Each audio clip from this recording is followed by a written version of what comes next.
Molweni namkelekile nonke kwezitshisa the entertainment usinemsile kule episode 10 of Izingane Zesithembu. Uyeke wenza adume ngazo ukuhlezi ekhihla izinyembezi uma nje usine ehluleka ukuphendula umbuzo. I think sonke even from uthando nesithembu siyazi ukuthi once nje wahluleka ukuphendula umbuzo usine uzokhihla izinyembezi akhale, and each time ekhala uzothi yena ukhumbula uma wakhe, if uma wakhe bekhona ngabe mhlawumbe uyakhona ukuphendula le mibuzo angazi bafethu. So izolo ke kwi-episode sibonile laphayana ke uAbongwe etshela usine ukuthi musukuxina uVuyokazi ngemibuzo, this is not the right time ukuthi umbuze imibuzo. Umqale sihleli laphayana etafuleni noTirelo noLwandle noMpumelelo, uyamxina ngemibuzo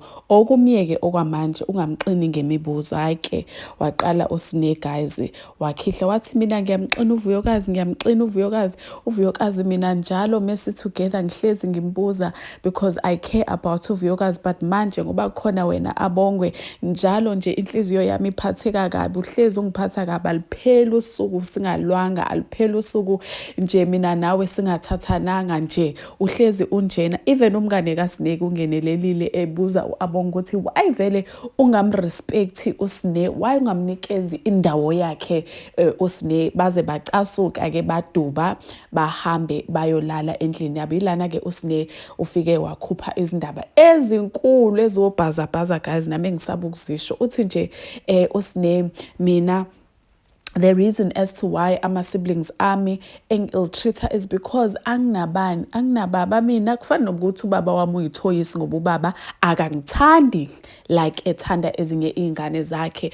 Uma ke siyazi ukuthi uma wami washona ngo-2000 futhi uma manje angenaye at all. Ubaba nje asingayikhulumi ekababa because we have all seen ukuthi akangithandi. So abantu baphatheke kabi impela guys ukuthi usine, ngiyayibona eka Abongwe guys, but abantu into abagxile kuyo kakhulu ku social media is the fact that usine is an ungrateful child. Yes, ungakhona ukulwa nesibling yakho and nibizane ngamagama, but when it comes to ubaba uMusamseleko noMacele, ebafowethu uMacele uyithwalile ingane yomfazi, uMacele ukuhlalela nezingane zakho, uMacele uthanda ingane zakho nawe ohlulekayo ukuzithanda, and you have even come forward before usho ukuthi hey mina angikhona ukuthanda izingane zami ngendlela uMacele ke azithanda ngakhona and azinakekela ngakhona, but namhlanje uwena othi you feel like awuna mama. Then coming to ubaba uMusamseleko, this is the same baba uMusamseleko who gave you i-cottage sine elinekhishi elinakho konke. Abanye abantu they are out there fending for themselves, ba-applyishela oma-RDP abantu abangenabo baba nomama okwangempela. And when I hear you are being ungrateful, he allowed his wife ukuthi athathe wena aphinde athathe izingane zakho, but still you are ungrateful.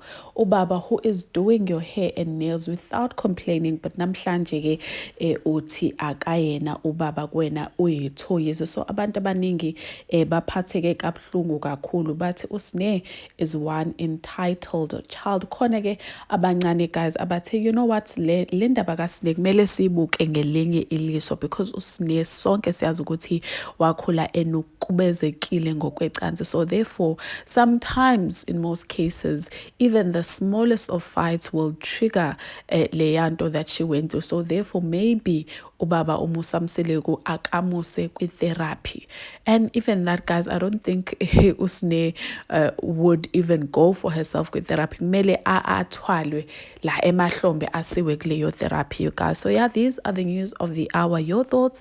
Do you think Abongwe was the unfair and being disrespectful to ke usine? Ngiyacela guys engage on it down on the comments, like hele and ngizonibona on the next one. Bye.